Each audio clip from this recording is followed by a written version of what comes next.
So let's take a look at a project that's a little bit different than projects we've looked at before. Want to find the net present value of it. So initially we'll invest in equipment, 75,000. So we'll pay $75,000 for some equipment.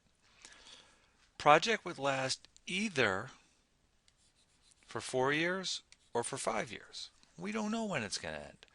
That in 4 years it's going to break down, or it's going to be able to get one more year and go 5 years, and then it's going to break down. So when we start the project today, we don't know. We know it's going to go 4 years, we know it's going to go 5 years, but it's not going to happen until that point in time comes when it breaks.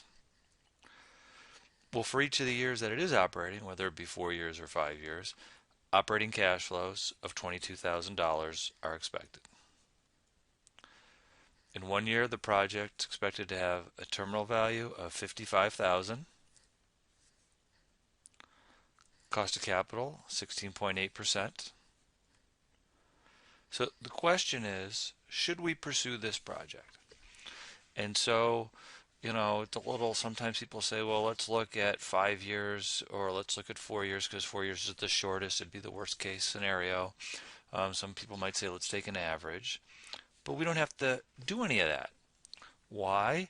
Because we are given in 1 year terminal value.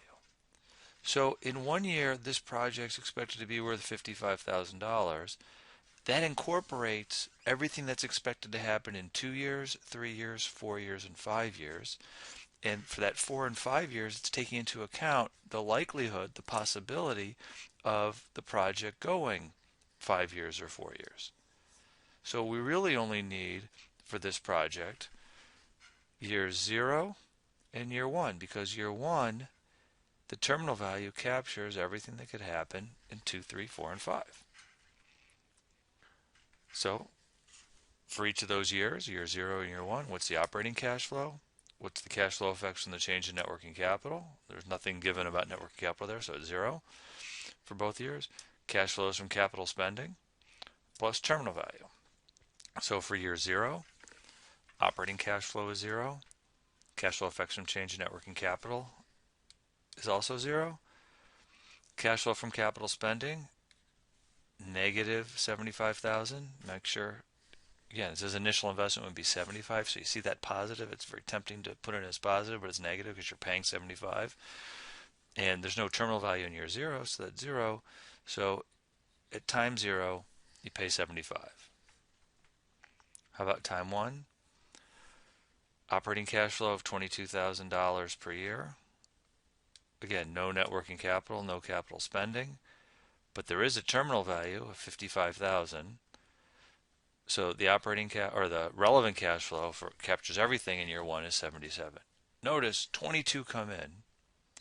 55 get counted, but they're not really cash flows. The 55 is the present value of what we expect in 2, 3, 4, and 5, given the likelihood, the possibility of 5 maybe happening, maybe not.